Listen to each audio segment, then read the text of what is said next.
Do you know what time it is? It's supernatural story time. And if you're easily scared, and even if you're not, there's only one thing left to do. Just turn off the lights, because these are stories that you listen to only in the dark. Too Many Hauntings, Volume 2, Story Number 1. Hi, my name is Tori, and I own a small cleaning service out in the Midwest. I have a little bit over 20 customers and just 2 employees. Their names are CJ and Marie. I'm writing this story, and it's all about one house in particular. Yes, the haunted one. Now, this was back in 2008. I got my first customer in a really nice neighborhood. All new houses. In other words, economy is not affecting this hood. From that customer, I was able to get 2 other houses. One was a couple with 2 dogs, and the other was a family with 3 little girls. All was great. When we first started cleaning these homes, all 3 of us would go together. The house with the family is quite large, 5,000 square feet, so as a group, we would work our way through all 3 levels. The first odd thing that I would notice and shrug off was that when we walked into the house, we would all feel like someone was home. I would call out several moments without a response before realizing no one was at home. The other strange thing was the door that we would enter would always shut on me, and sometimes it would lock. Okay, not so strange, just enough for me to always hang on to my keys. Then the little weird stuff started. A roll of paper towel spread across the grand foyer, cleaning rags tossed down the steps. I would blame my helpers. What are they doing? This turned out to be the norm. Now the fun starts. 6 months into cleaning, the customer requested weekly service, but only the main floor and the master bath. No problem. I and Marie would come by ourselves the opposite weeks. Marie said no, so that meant I would have to do. Still no problem. I went my first time by myself, and once again the feeling that someone was home was overwhelming. I made it through the whole main floor with no problem. I went upstairs to tackle the master bath. My foot hit the top step, and I heard a door slam somewhere in the house. I called out once again, "Hello? Someone home?" No one was home. I proceeded down the hallway, lugging 2 sweepers, a bucket, and a bag full of supplies. As I was walking, a rubber ball rolled past me into the master bedroom. Where did that come from? Whatever. I cleaned the bathroom. Takes about an hour. While I'm gathering all my stuff, I heard a crowd of voices coming from the foyer downstairs. Once again, I called out, "Hello? Who's home?" Got all the way down there with all my stuff. No one was there. Weeks went by with some weird stuff, but once again, it could have been shrugged off as whatever. Then the day came when I saw him. I once again got to the top step. For some reason this day I looked down that long hallway and I could not make my legs move. I was frozen. I felt a sense of dread. "What?" I said to myself. "Get your butt moving and clean the bathroom." I did. After completing my task, I began gathering my supplies as usual. As I walked into the master bedroom, I kicked something. I looked down and it was that rubber ball again. Now, where did that come from? As I said, I felt a crack of static electricity. I looked up and I saw a man. "Oh, you're home?" As the words were coming out of my mouth, he disappeared before my eyes. What just happened? Was that real? Did I imagine it? Am I crazy? Every hair on the back of my neck was sticking straight out. I was covered in chills and sweat. I did what any reasonable woman would do. I grabbed my stuff and ran. The story doesn't end there. Actually, it's the beginning. Yes, I really did see a ghost. And no, I do not believe I am crazy. I did have a million questions running through my mind, one of which is, how can there be a ghost in a brand new house? Well, I did some research and I discovered spirits can also be attached to people, land, or personal items. I will tell you, this makes perfect sense to me since my mother once gave my ex-husband a haunted clock. She found this dusty old Coca-Cola clock at a yard sale. It drove him crazy because sometimes it would keep perfect time. Sometimes it would stop. Other times it would keep time backwards. And sometimes it would fall off the wall for no reason. Shortly after I moved out, the neighbor reported that the clock was out with the trash. As time went on, I began to wonder more and more about this fellow that I saw and who he was. The research I did about the land that this house was on uncovered that it was at one time farmland. I don't know if this fellow was one of the farmers who worked this land. I remember him in pale clothing, but nothing stands out in my memory other than his slight build and graying hair. I also thought maybe he was attached to an item in the house, but without snooping through drawers and closets, everything I saw looked newer. Weeks passed by without any interruptions to my cleaning efforts. I went to the neighbor's house that I originally contracted as a customer. I was cleaning her dining room windows, which faced the haunted house. I reached for the Windex, and I saw movement out of the corner of my eye in one of the windows at the haunted house. I thought, I wonder who that was. I said it out loud, and Nancy, the customer who I was cleaning for, asked me if I was talking to her. I told her no, I thought someone was home next door and that I saw someone in the window. She said no, they're at work, but I saw someone looking out that window. I turned and looked at her, and she had a look on her face that said she knew something. I told her that strange things sometimes happened over there. She proceeded to tell me that they first looked at the house before deciding to build this one, and she said she got very disturbed when they went to the second floor. She said she felt uncomfortable in one of the bedrooms upstairs. I asked her if the owners had noticed the presence in the house. She said the only thing that they had ever mentioned is that the girls won't sleep in their own bedrooms, and so they all camp out in the master bedroom. I wonder why. Nancy also told me that on several occasions weird things have happened in her own house as well. The one thing that stood out to me was that she said she had also heard groups of people conversing in the foyer while she was upstairs. That was interesting. Well, I guess me seeing ghosts in the window that day was his way of letting me know that my next cleaning day there was going to be crazy. It was my day to clean alone.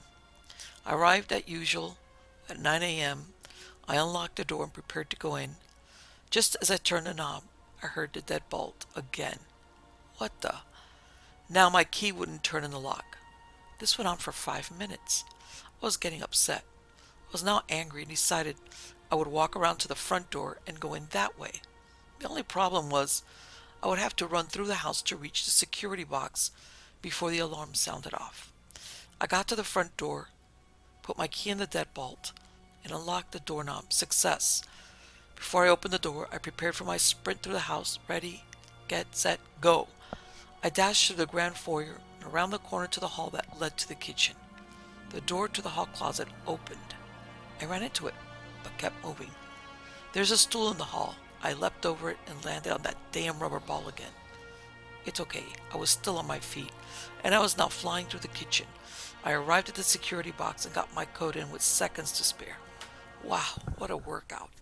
The security box is by the back door, which I couldn't get unlocked a few minutes before.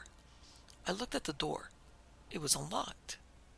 Shaking my head, I carried on a one-sided conversation with the ghostie, telling him, please don't play games. I have to do a good job. I'm poor. I need to make money and can't get sidetracked by such shenanigans as this. Did I hear a giggle? I completed my work at the house, and I decided to leave the owners a note to have the lock checked, even though I knew there was not a damn thing wrong with it. I put the note on the counter, and I saw movement by the sink. The dish towel that was hanging on the handle of the dishwasher was slowly sliding to the right. I said, "Hey!" The towel fell to the floor. I walked over. It was like I was walking into a freezer. I picked up the towel and hung it neatly on the handle.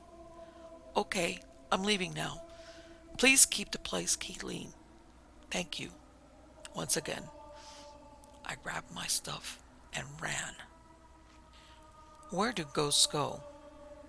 Well, I would ask myself this question.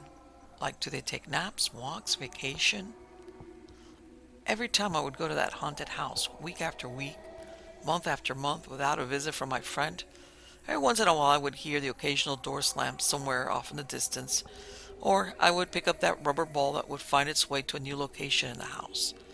I could tell immediately when I would arrive at the house each week that my buddy was not in residence. I even started asking my sister, CJ, who helped me at the house every other week, if she had noticed anything. No, nothing. That had been her answer through the whole thing. When I was seeing full body apparitions and being locked out of the house as well as hearing voices, she noticed nothing. Well, something got her attention. It was pouring the day we went to clean the house. Lightning flashed. Thunder boomed, and as I pulled into the driveway, I saw the blinds move in one of the upstairs bedrooms. Looks like it's going to be an eventful day. We dashed in with our supplies, and I immediately felt a difference in the house. I knew my friend was back. CJ cleaned the upstairs, and I cleaned the main floor. When we got together, we shared the basement. I know what you're thinking. Send your poor sister upstairs to be scared. The real reason is because she doesn't do a very good job on the hardwood floors downstairs. Besides, she says there's nothing spooky going on anyway, so I started in the kitchen, and I could hear CJ grumbling about something as she came back down the stairs. What's wrong? I asked. She proceeded to tell me that the upstairs master looked like a campground. There were tents and sleeping bags laid out all over the room. Really? I said to Ghosty. Are you scaring the children again? CJ looked at me and said, You're goofy. And she went back upstairs. I continued with my routine. I finished the kitchen, started in the powder room. I heard a rustling in my cleaning bag behind me. I turned to look, and I saw my roll of paper towels unraveling across the kitchen floor. I stepped closer to get a better look, and I heard a scream coming from upstairs. I rushed to the steps and took them two at a time and yelled, What's wrong? I got to the top, and CJ was standing there white as a sheet and said, Something whacked me on the head. I looked at her with disbelief. She told me she was in the bathroom, and she was talking to herself, saying, What a mess these kids made of the sink. She went to pick something up off the floor, and as she straightened up, something whacked her on the head. She said it felt like a baseball. Now, I was confused. While someone was rolling my paper towels across the floor downstairs, someone else was whacking my sister in the head with a baseball. I looked down, and there was a stuffed animal toy laying on the floor, a duck. I asked, Is this what hit you? She said, Where the hell did that come from? Then she said, Maybe? I said, That's a far cry from a baseball. She was quite agitated. I can't help it, and I started laughing until I cried. Finally, I pulled myself up off the floor, got as composed as I could, and said, Welcome to my world. She, as any loving sister would do, whipped me the bird. My sister's as tough as nails. She's a third-degree black belt in Taekwondo. She would rip me to shreds as she would lay down her life to protect me. That day, I saw her as a little girl frightened by the boogeyman. She would no longer go upstairs in the house by herself. Wherever my ghost had been hiding all those months, he must have not liked it very much, because he was at the house almost every week after that day. At least, I thought he was. It was my day to clean alone. I arrived at the house, and once again, my key would not unlock the door. I heard a child's giggle from inside. Oh, I guess the kids are home today. I turned the knob on the door, and it opened. I called out, Hello? As I did, the alarm started beeping. I hurried and put my coat in before it went off. I guess the kids were not home. Weird. As I walked into the kitchen, I heard a ball bouncing in the foyer. I walked down to investigate, and I saw that rubber ball roll into the piano room. I walked over and once again felt the freezing air. Whoa, I could see my breath. I looked around with the rubber ball in my hand and said, What's up with this rubber ball? Do you like it because it has a picture of a puppy in it? Did you have a puppy like this? Nothing, no answer. I got to work. I went to the restroom to use it, and I shut the door. I immediately heard a conversation going on. It sounded like a man and a woman, and it was continuous, although I couldn't make out what they were saying.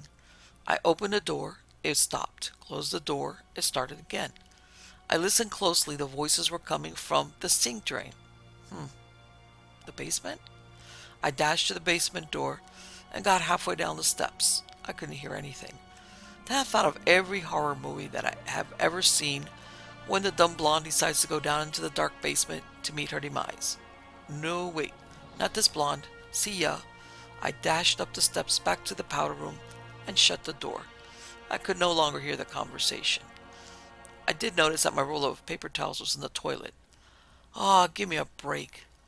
Did you know that a roll of Bounty paper towels can absorb about 15 pounds of water? It's true.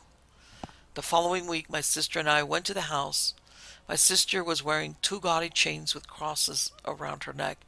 She found at an estate sale. She walked into the house and announced to anyone listening, "We are here to clean this house. You are not allowed to harass or hurt us. No touching." We cleaned the house together since she would not go off on her own. It took us twice as long. We were packing up all our stuff. I was loading the car, which was parked 2 feet from the door we entered and exited from. CJ was in the kitchen about 10 feet from the door. I heard a voice, and as I said, "What?" I turned and I see a boy of about 6 or 7 years old run into the doorway to the laundry room, which is between where my sister was standing and where I was. I gasped and looked at her. By the look of astonishment on her face, she saw him too. We both ran to the laundry room door. He was gone, but the clothes in the line were still swinging from him brushing them on his way by. We stood there in complete silence. My sister broke the silence by saying, "Wow." The drive home was silent. CJ called me that night, and we discussed what happened. She's very sad because it's a little boy, and she wanted to know why he was there. Where are his parents? How could they leave him behind? Is the man I saw his father? Many people ask me if I have talked to the owners about this. I have dropped a few suggestions of some weird things happening, but I do not want to scare them. Sometimes ignorance is bliss. I'm sure the kids have noticed things, but then again, they may just blame each other. I've gone there when the girls are home, and they seem great. They're very outgoing, friendly, and smart. These ghosts are not harmful, and do seem to like this home. My feelings are that they like the family. Maybe that is what they lost, and just want to be part of again. When we go there now, there is no fear. I dance and sing while I'm cleaning because I know the little one is entertained by it. I hear him giggle once in a while. He follows me here and there, and sometimes he will pull on my shirt just to get my attention. The ball still bounces around the house, as well as some of the other toys he seems fascinated by. The best thing is the day I had to use the toilet, and I told him he wasn't allowed to come in. I shut the door, and he gently knocked on the door the whole time I was in there. It's way past my bedtime, and now I have a ghost in my own house to contend with. I'm married to Wayne, a wonderful man who at times has looked at me as if I'd taken a liking to drinking out of strange toilets. I would tell him about my experiences at the haunted house, and he would laugh and say, "That's nice, dear," like I was telling him about what's for dinner. I would always say to him, "Next time, I'm taking you with me." And he would say, "Never." Well, as fate would have it, never came about a month later with a big change in our financial situation. My hubby lost his job, so with a quick decision to not upset our finances, I went back to a career, and Wayne took over a portion of the house cleaning while he looked for another job. That meant, yes, he would have to clean the haunted house. He started cleaning the house several weeks ago. The first couple of times there was nothing, not a peep. I think my little buddy was afraid of my husband, all cranky, 6'4" of him. That would scare any little kid. I would ask Wayne, "Did you see or hear anything?" And he would say, "No." Then one day the little fella decided to come out and play. Wayne was in the master bathroom, typical hot spot. He said while he's cleaning the shower he heard a little voice say, "Hi." Wayne, thinking that the family came home, stepped out of the bathroom to see who was there. He called out and no one answered. He quickly finished up and gathered all his supplies and headed out to the hallway. On the landing before the steps was a ball, a stuffed animal, and a doll, all lined up. Wayne knew they were not there when he came up the steps. In fact, he had seen the doll in the corner of the bedroom earlier. He was in disbelief. Of course, someone surely must be playing tricks on him. He told me he searched that house, but there was not a soul there. He also said when he was downstairs ready to leave, he heard the sound of children running in the hall upstairs. I'm trying to keep a straight face and not be my usual sarcastic self, but I can't help myself. I said, "That's nice, dear." The next visit brought even more fun and games and had my husband rethinking this whole ghost thing. He went to the house the following Friday. He went into the house and everything seemed pretty normal. He said he was mopping the kitchen floor, and he started hearing sounds as if someone was banging on the floor above him. He would stop working, and the banging would stop. Soon as he would start mopping, the banging would start again. He finally decided to go check it out. He went upstairs and couldn't find anything that would make that bang. He went back down the steps, and as he got to the bottom, something bounced past him. What? It's a little rubber ball. Wayne was now remembering all my stories that included the rubber ball, and started to get a little unnerved. He explained to me that the next 2 hours were spent dodging flying balls, picking up toys that appeared from nowhere and thinking, "Keep going, get done, and get the hell out of here." Finally, he finished up. He was barely in the car and dialing on his cell phone. Who? Yes, me, the crazy wife who sees ghosties. I guess I'm not so crazy. I think Wayne has a new appreciation for the brave woman he married, who week after week returned to the haunted house alone. I have new appreciation for Wayne and the pleasure in knowing that I am now married to a believer. Story number 2. My grandfather told me a story once as we sat around a campfire in his backyard. In the cool night of the Arizona desert, the horizon was clear and each star twinkled in a purple sky, with a full fat moon hanging low over the mountains. His voice was raspy and gravelly, the result of a lifetime of smoking cigars and drinking whiskey.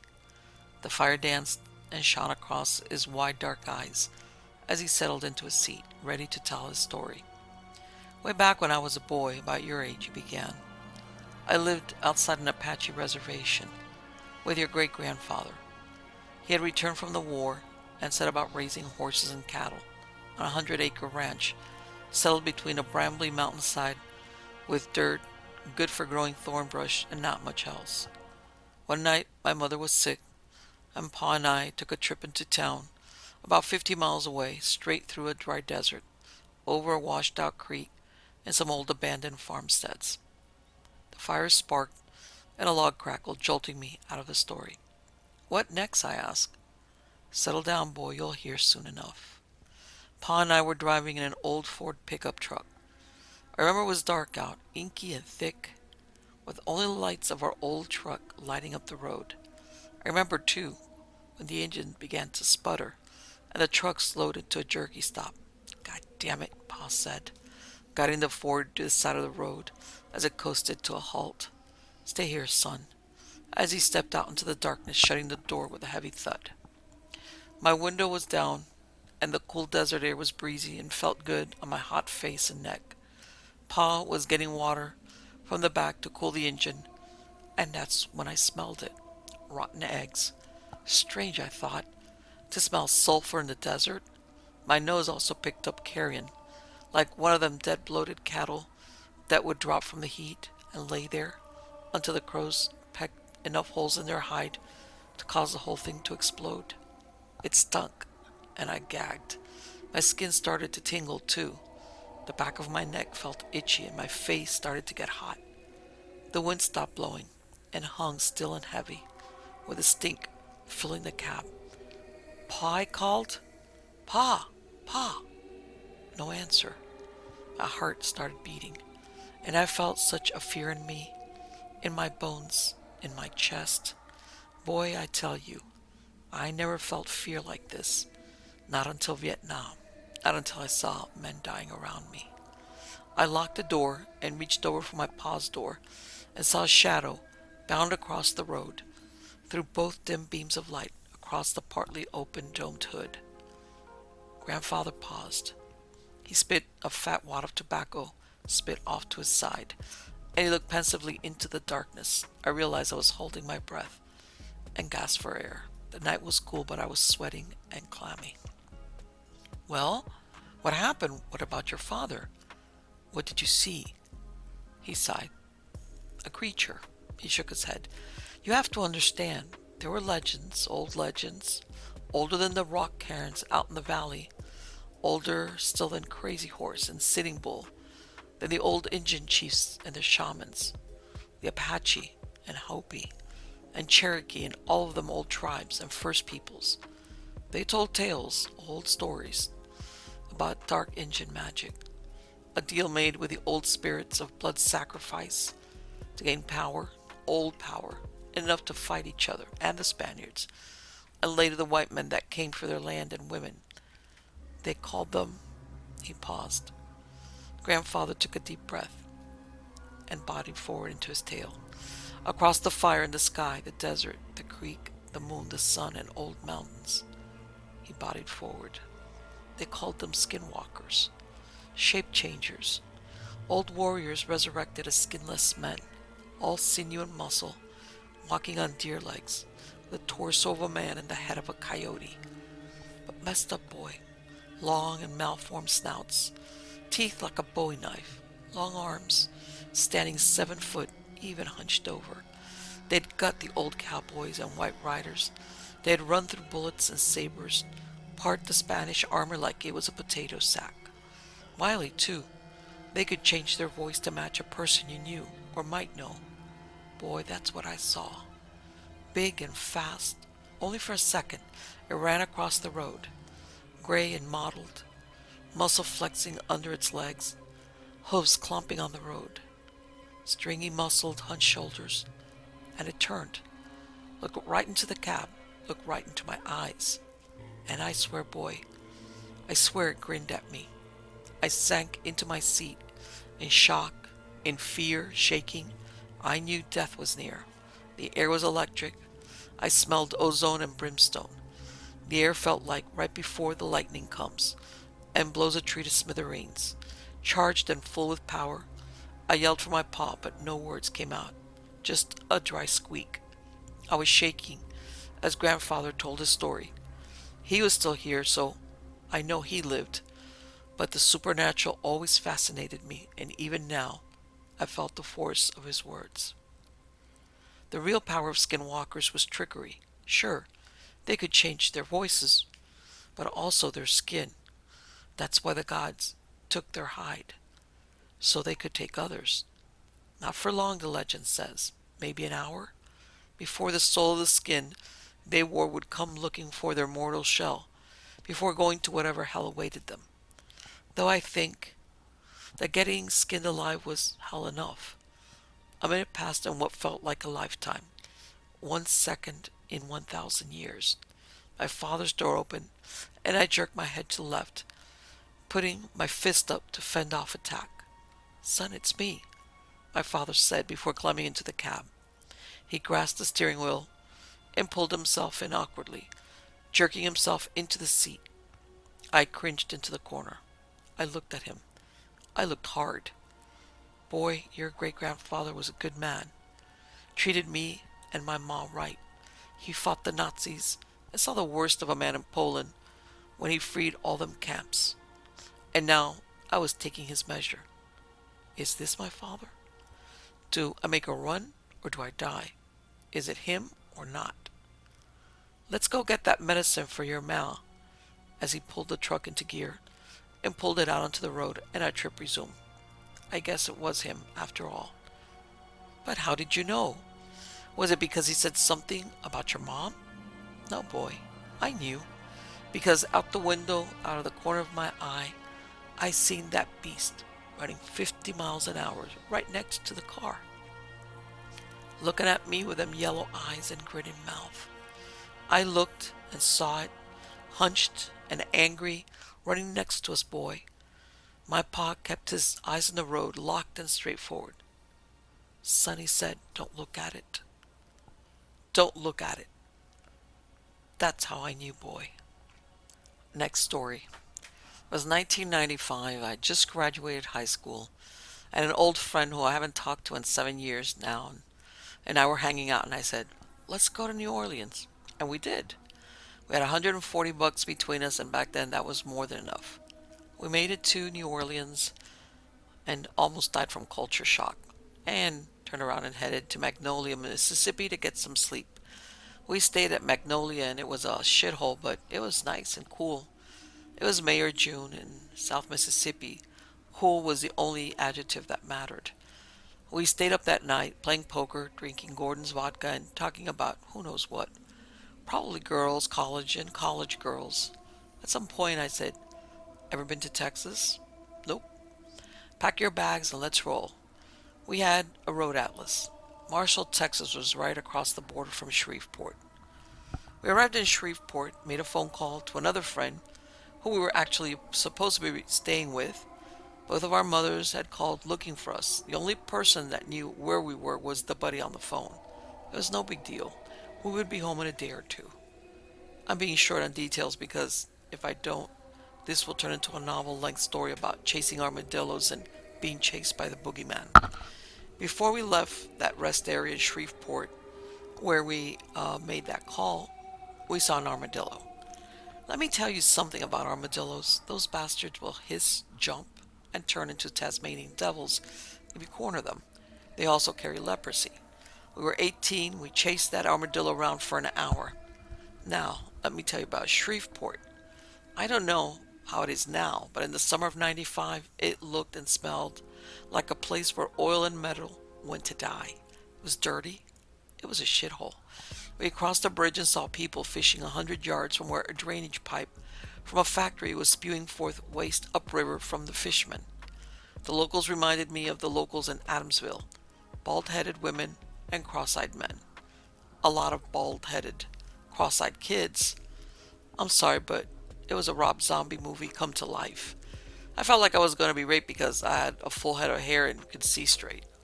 The best part of Shreveport was an armadillo that might possibly have leprosy. Marshall, Texas was 40 miles away. We rolled on. Marshall was a decent little town, home of the Fire Ant Festival. We stopped at a little barbecue joint and had a Coke, a smile, and some pulled pork. It was getting late and the sun was setting. We looked at the map and decided to backtrack a bit and head up rural Route 43 through Karnak and past Caddo Lake. We would eventually run into Highway 59, head to Texarkana, and then back home. When we left the barbecue joint and headed towards 43, it was dusk. Highway 43 wasn't well lit. It was almost as dark as Natchez Trail Parkway. I've got a good story about using a pair of pantyhose as a fan belt for an old diesel Mercedes. Do not ever get stuck on the trace after dark. Ever. My friend was driving and we were doing about 45 miles an hour.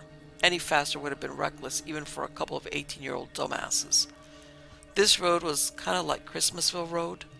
The locals reading this will know what I mean. The non-locals just have to use their imagination. It was dark, winding, full of hills that ended in curves. There were beady and glowing eyes on both sides of the road. You could hear the crickets and the bullfrogs over the sound of the wind rushing by that old Sentra. It was peaceful and creepy at the same time. The humidity was a real thing, tangible. The air was thick. It smelled like pastures, hay, and swamp. We drove for what seemed like hours. It was after midnight and I saw a sign that informed me that Bivens was the next town of any size. I was hypnotized by the yellow lines in the road. We hadn't seen another car in at least an hour. I was sleepy. I rolled the window down and lit a cigarette. There was music coming from the radio. The tape player was either Tupac or Bob Seger. I smoked my cigarette, absent-mindedly flicking ashes out of the window. I took one last puff and flicked the Camel short off into the woods. Then I saw it. I never looked to my right. I didn't even kind of peek to the right. Maybe I did a little when I flicked the cigarette away. I don't know. What I do know is that in my periphery there was something running alongside the car. It was just behind my window, behind where the edge of the door ends, and before where the back window begins. I looked over at the speedometer, 40 miles per hour. I looked at my friend. He was looking straight ahead. I looked straight ahead. I could still see it. I could see one huge arm, matted hair, reddish brown, sticky looking, primal. I eased my right hand over and rolled up my window. My friend was still looking straight ahead. His jaw was clenched, and he put both his hands on the wheel. He sped up. No words were necessary. I looked straight ahead, and still, Out of my periphery, I could see that arm moving, muscles and tendons visibly rippling beneath that matted hair. As the car gained a little speed, the thing running alongside us lost pace slightly. I then saw the hand on the end of the nightmarish arm.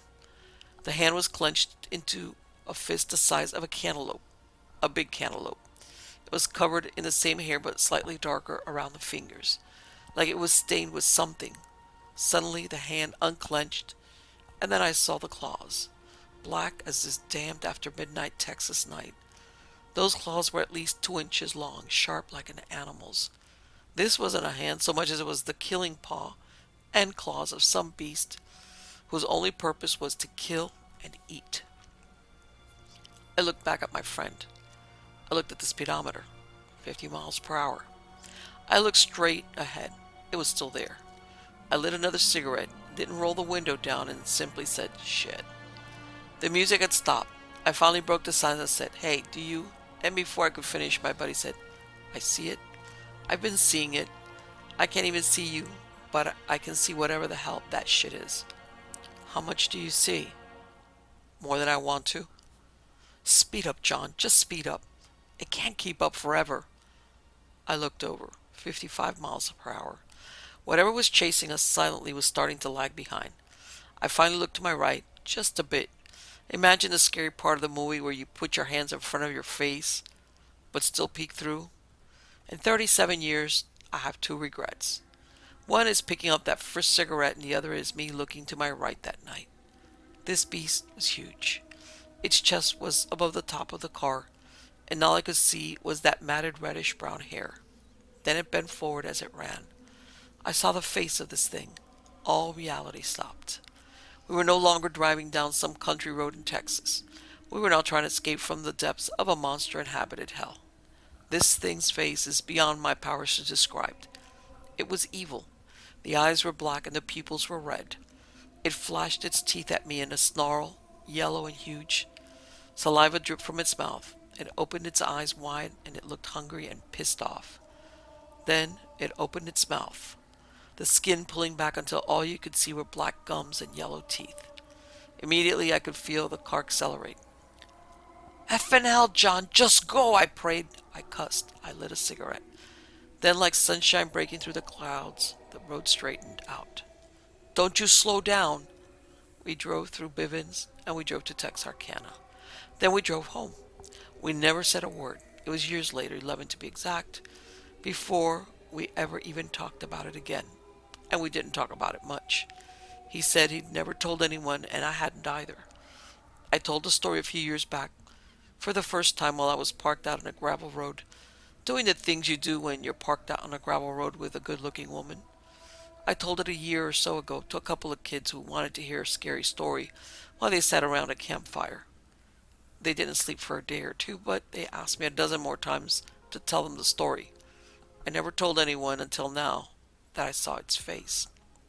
I've been scared for my life exactly 2 times. Once was on the road, and once was looking at a grizzly bear in front of me with a terminal velocity-inducing drop to the side of me. Call it what you will, call it bullshit if you want, but look me in the eye and let me tell you this story and you'll know. Never doubt that there are things in this world that defy explanation and logic. The boogeyman is real.